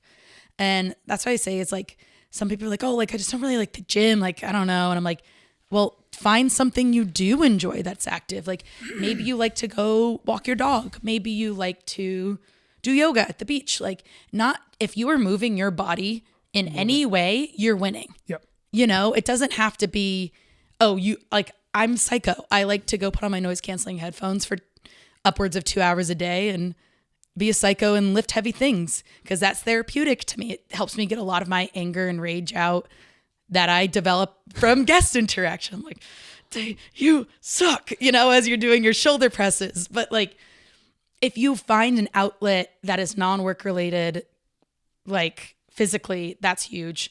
Also, the more physically active and in shape you are for our extremely physical job, it is so much easier on your body too. Longer lasting. Yes. And so your body doesn't break down as faster. That's also why I wanted to start lifting and to build strength. And like, for now, this job is far less physically demanding on my body than it was before I started working out. So much I want to just, so interesting, everything you just said. Yeah. Like, we do have to, like, we have these stressful situations at work with customers, coworkers, everything. Yeah. And it's like, it builds up mentally in us. I think it's great. I know other bartenders I know people who work in the back of house who are power lifters. And I think that's fucking crazy. Yeah. And I love it. Yeah. The honest reality is that's not for everybody. And I think that, like, I grew up playing sports. I played college rugby for a few seasons up until I was age 25. And, you know, not everybody has this background of weightlifting and doing those things. There are other ways to be physically fit and keep your body in shape as you get older without lifting heavy. Yeah. And I know, you know, you're a female. Yeah. Your body's different than my body. Men's body, like, my metabolism is different than someone else's metabolism. My joints, I don't have any underlying health conditions, knock on wood. With the joints, what I'm doing now at age 34 to keep my body, because this was a huge problem I had the past year. My feet and my knees and my ankles started fucking going on me because I was running myself into the ground, and I had this manic drive, and I would go and I would work and I would walk my dogs. I would go to the gym. I was spending 16 hours a day moving. It was too much. Yeah. So what I do now is I work out with resistance bands, and it's made a huge fucking difference. Yeah. And it's like strong resistance bands all the way to little light 10-pound bands. I basically do all the exercises that people are doing at the gym that you're doing, but instead of heavy weights and cable pull down and the pull downs, I use resistance bands, and it tightens up all your muscles, your joints, your elbows, your fucking lower back, your ankles, your feet. It's been such a game changer. Yeah. So like as you get older, that's great. If you want to be a gym rat, I love that. Yeah. Some people, the reality is it's not as good for their bodies. Yeah. So like there's so many, and maybe resistance bands you could buy on Amazon for like $40. Get a whole pack of them. Maybe it's you go for a walk down the street to the beach here in San Diego. Maybe you go rock climbing. I know that your friend Sway is a big rock climber guy. Yeah. Or maybe you just it's like taking a bike ride. It's constantly just keeping that body. It's like moving, but in healthy ways. Yeah. I also think like we like as people who are always like go, go, go. And sometimes like I like place too much self-value on being busy. I've found that resting is also just as important as when I do work out. Giving your muscles and your body and your mind proper time to rest after like a killer weekend on the bar and you did legs that day and then you have a day off and you're like, well, I could just like not. And so that's something when I first started working out, I was going 6 days a week. I was working 5 days a week. I was building an insane amount of muscle, eating really healthy. But I was like, I reached a certain point where I started to get even busier. And I was like, this isn't sustainable. And I shouldn't be wearing myself into the ground mentally to make sure I can go to the gym for 2 hours. Like if your life, like I've found that like, especially over the past year, it's like, if I don't have time, that's okay too. Like it's not like my self-value doesn't go down because I didn't go to the gym today. And that was something I had to like dismantle too, where I was like really like psychotic about it and I was running myself into the ground. And I think giving yourself time to rest and recover is so important, and for your muscles too. You will retain more muscle and build more muscle if you are resting properly. You're getting enough sleep. You're eating enough. You're trying to eliminate stress in your life as much as possible. And yeah, when I first started working out, I started working with a personal trainer because I had never lifted before. Like when I grew up playing lacrosse, I was doing sprints and like more like burpees and like more of that kind of conditioned training. I never squatted a day in my life, you know? And so I started working with a trainer he works with athletes predominantly. And so I was like, okay, I want to learn how to lift with proper form and to be watched while I like to get feedback so that by the time I'm comfortable to go out on my own, I'm not fucking up my joints. Yep. I'm not tearing muscles because I'm doing improper form and I'm lifting too heavy with improper form. And that was hugely beneficial. I worked with him for a year basically before I went out to a gym on my own. Oh, wow. Yeah, I think more people should look into that who don't know how to jump into and these not programs. learn it from YouTube. I think it's good to learn. No, I mean, look, you got to start somewhere. Not all of it. Yeah, I'm just saying. Yeah, and not everyone has the luxury of obviously being able to afford a personal trainer as well. I just think it's highly beneficial for your joints and your body. Yeah. Or if you can't, or like you are doing like YouTube tutorials and stuff from the jump, film yourself so you compare your footage to proper form. Because go with a friend. Yes. Find one person that you work with or a customer. It's okay to extend yourself and say, hey, would you like to do this? Like, it's okay to put yourself out there.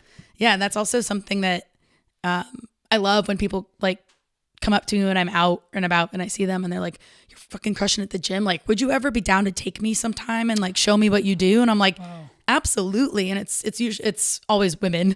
But I'm like, yeah, absolutely. And I think the gym can be such a intimidating space for people who don't know what they're doing. Yep. And dismantling that. And the more like, it's kind of like with my competitions, the more comfortable I got, the more confident I got, the more comfortable I got. More natural it is. The more easier it is to do. Exactly. And now it's like, I do the same workouts every week. You know, I don't, but yeah, my trainer made me work with a resistance band for like a month and a half because my left and my right shoulder were wildly imbalanced from the service industry. Yeah, so he had me just doing these wall shoulder things for like 2 months.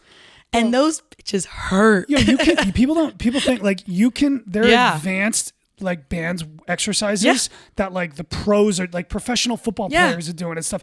It's not like you can get stronger bands. You can get more advanced like techniques and forms. I saw this dude doing yoga on this, I follow workout bands, this Instagram account. He's doing all this crazy yoga moves with the resistance bands. And I tried that shit. I'm like, yo, that is advanced. Crazy. Like I can't, that takes so much skill. Yep. And what it is flexibility, it's your core flexibility, your balance, like all these things that tighten up your goddamn body. One thing you were talking about, I just want to touch on is like the way, if you don't go to the gym, you give yourself a break because one thing I used to do is if I didn't get to the gym, if I didn't get my dogs along workout, if I didn't do work creatively and have a crush day at the gym, I would get mad at myself. I'd be a little shameful. Like, fuck dude, like I'm kind of a pussy for not being able to accomplish all these things. And I get down. But the days where I would accomplish all those goals, I wouldn't like tell myself, yo, you're doing a good job. You're crushing it. You are doing this. It was just neutral. So basically my life was like neutral, or I feel like shit, or neutral, or I feel like shit. But it's like, I think it is important to have that positive self-talk and recognize, be like, yo, these things that take, discipline and the ability to work through adversity, like you are doing these things. I think there's a difference between gassing yourself up and flexing and saying I'm the best and getting on your phone and social media and just having that inner talk like, yo, you're crushing it. You are doing these positive self-talk for yourself because it can get so negative sometimes if you don't. Yeah, I 100% resonate with that. I saw like a quote somewhere. It was like, you have a hard time accepting like compliments about your achievements because you felt like you should have been achieving them anyways. And that's something that I still struggle with a lot, where with like the attention of like getting success in these competitions and pop-ups and all of this stuff is, I'm a big talker, but when people start complimenting me, I go very quiet. Yeah, it's very, that's normal. It feels, and I guess it's a good thing that I have humility, but yeah, we don't, I mean, you see those people who are like, no, keep telling me, it's like, it's okay. But then there's also a part of me where you like what you just said, where it's like when I would get everything I needed to get done, I just felt neutral. And that's exactly how I feel sometimes when I do really, really well in a competition or I do this or that. I'm like, okay, what's next? Right, exactly. Instead of taking a little time to be proud of myself and relish and, be proud of myself is, because I'm so driven, I almost immediately clock what's next. And I'm really, my boyfriend's been doing a really great job of helping me slow down and like be more picky about competitions or opportunities or stuff. He's like, are you accepting another opportunity because that is now done? Or is it because you like really, really want to do it?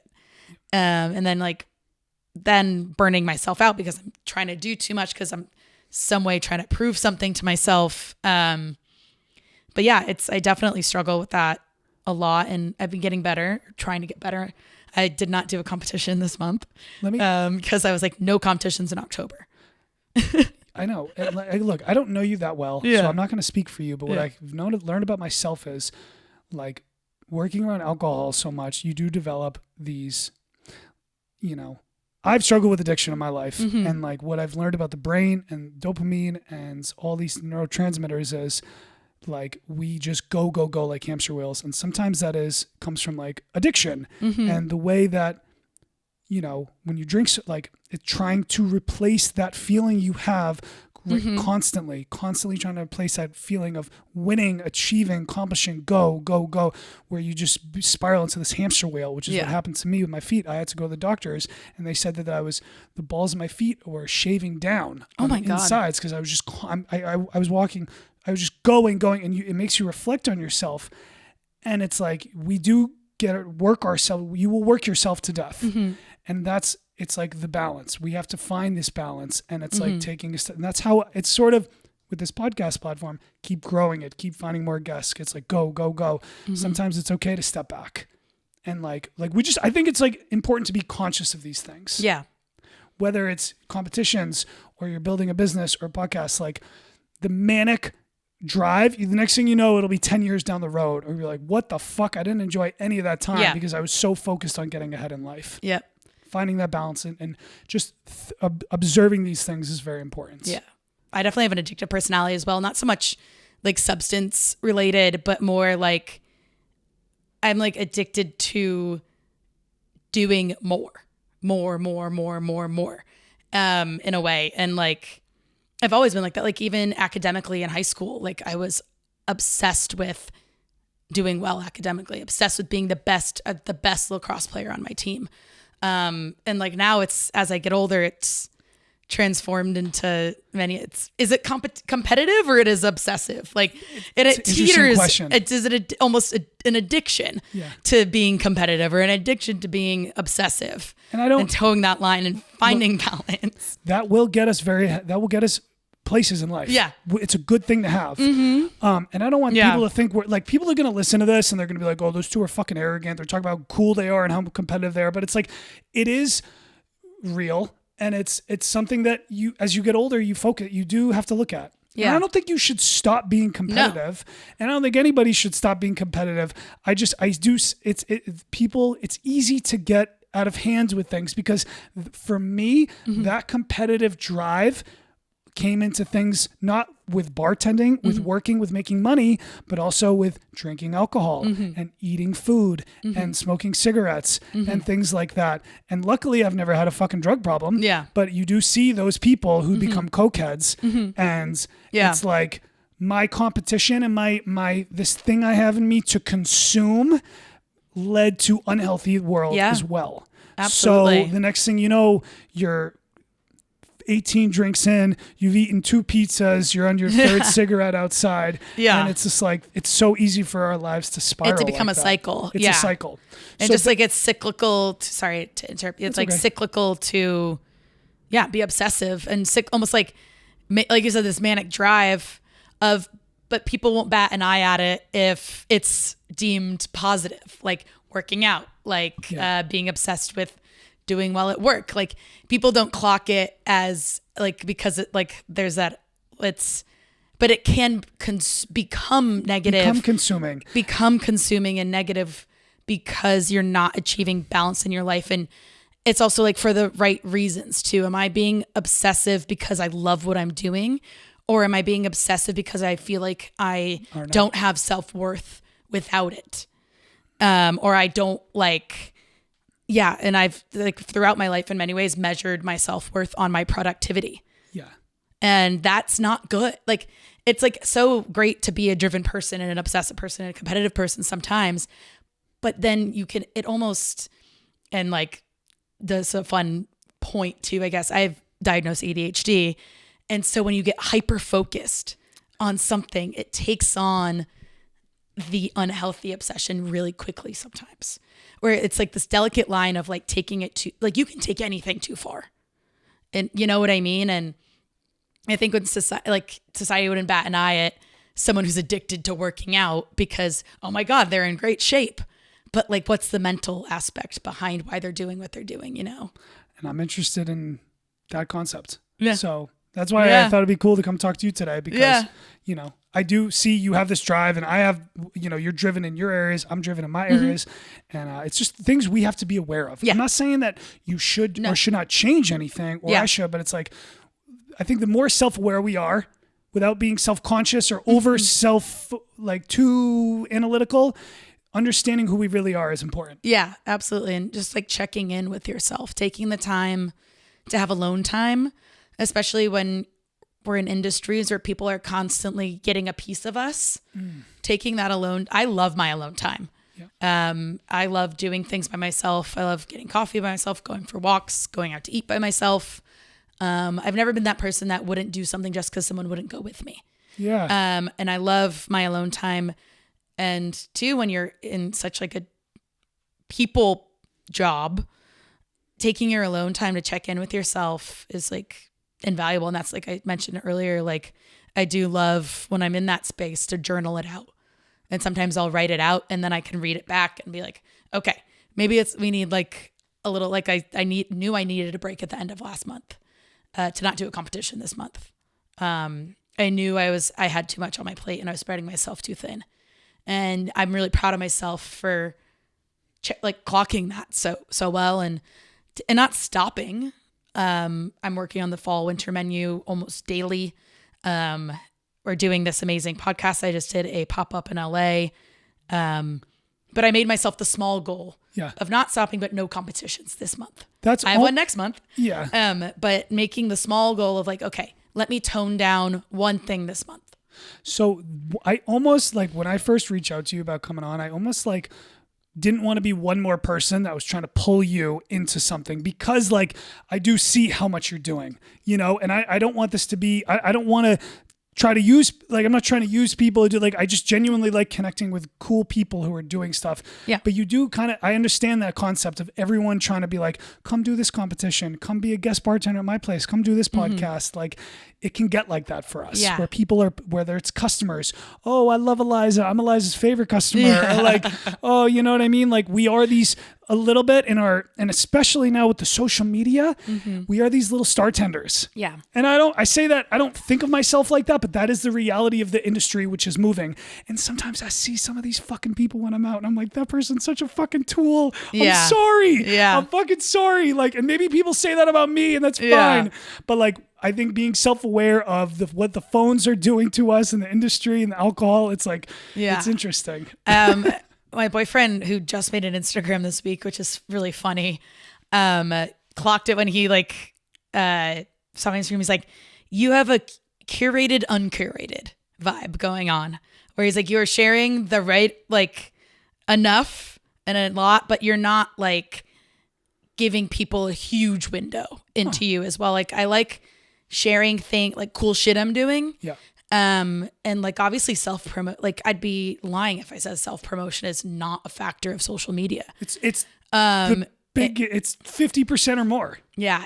But I also don't want my Instagram to come off like you come and meet me in person and I appear this way on Instagram and then you meet me in person and you're like, you seem like this, like, that's interesting. And like, I want my Instagram to still feel like me, which is why I like it took me like 3 months to get together a post about my super competition heavy summer, because I just was like, this is a very daunting task.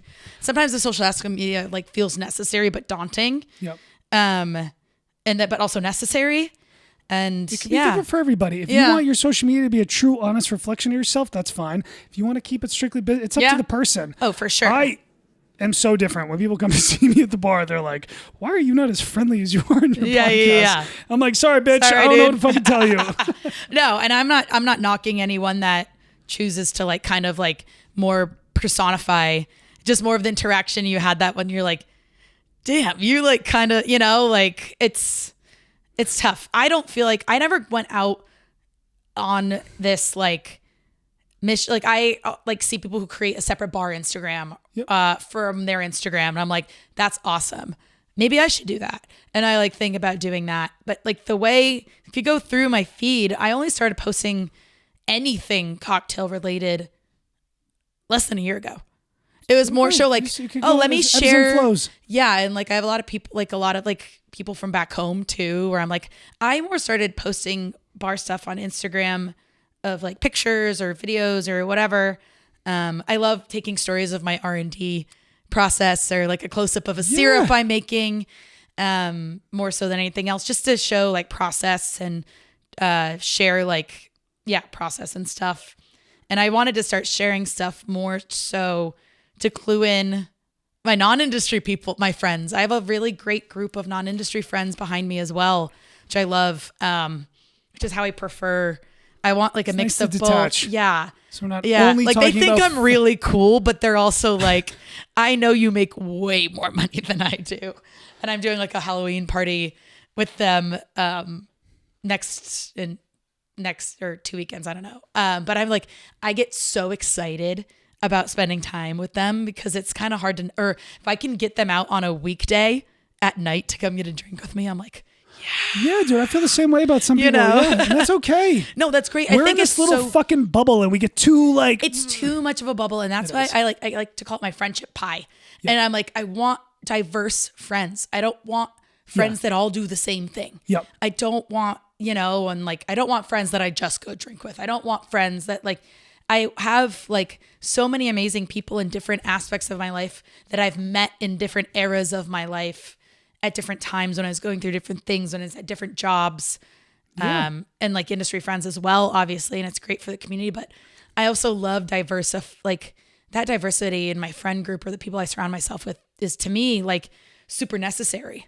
It is the balance. Yeah. And in terms of the social media thing, I mean, it doesn't have to, it's like, that's your little world to play with the social media and the Instagram. It can be whatever you want. It's like imagination. Yeah. Or it's professional business. And it's like, it can change. Yeah. I just use it as everything I post is a test. Mm-hmm. How does this feel? Yeah. How does this look? Nothing I've done is perfect. I look back at everything and I'm like, I could change that, or I could do that, or little things. And it's experimental the same way you are with cocktails. Yeah. But we do have this ability to, like, the social media and the Instagram, to monetize that and use it as a business. Yeah. But it takes a lot of fucking work and a lot of time. Yeah. And I'm realizing, like, if I do want to grow this platform, it's going to take like 40 plus hours a week for like a couple months, a couple of years, maybe more. Like, that's tough. Yeah. But people do it. Yeah. And it's doable. And for some people, the social media, it's not for them. Yeah. But I like the platform. I like the creative platform. Yeah. I enjoy it. Absolutely. Yeah. I think it's definitely what you make it. It is what it's you up make to of it. you. It's and what you make of it. Yeah. I've started to kind of assess that more recently, of seeing my growth follower wise. I have like it set up as a business account so I can see how many people I'm reaching with each post, all of those metrics, and started to take it kind of more like that and see how stuff is received and stuff like that, or what time of day you should post is always interesting to see. Analytics and stuff. Analytics of that kind of thing. And I've started to kind of delve more into that because I've seen such like a positive correlation of how I can gain exposure and new opportunities from putting myself out there, social media wise, or just having any sort of presence. Still figuring out like what exactly I want to post and share, but having the presence in general has been awesome. Follows, that's what inspired my boyfriend to make an Instagram. Is he's like really also hitting like a good stride right now, cocktail wise, work wise. And he was like, fuck, like you learn about all of these competitions from Instagram. It's networking. It's all fucking networking. And he like always never really wanted it because he didn't want I don't know, but he just didn't, he like was fine without it in his life. And I think people who can exist like that too are fucking awesome. But he realized, he's like, I just want it to be a networking platform for me. And that's why he made one. Yep. Yeah. I know there's a lot of opportunities. So it's like how we're given the tools. How do we use them? And it's time to get creative. Yeah. That's what I'm trying to figure out. But we've been having a really great fucking conversation. I have really enjoyed this. Is there anything else that you'd like to touch on before, anything you wanted to get off your chest, put out there, like fucking give shout out, anything? I don't know. We've been doing this for an hour and 58 minutes. Oh my God. It flew by. Flew by. I could yap at a brick wall. No, I think we really covered on a lot of the topics that I really wanted to reach out. Did you have anything else? I mean, we kind of covered everything. Yeah. It kind of ebbs and flows. I mean, we talked a lot. Yeah, I wanted it to feel like very organic. I think we did a very good job with that. I think we crushed this shit. Yeah. Yeah. Well, Absolutely. Thank you, Eliza. I appreciate you. Thank you. Appreciate it.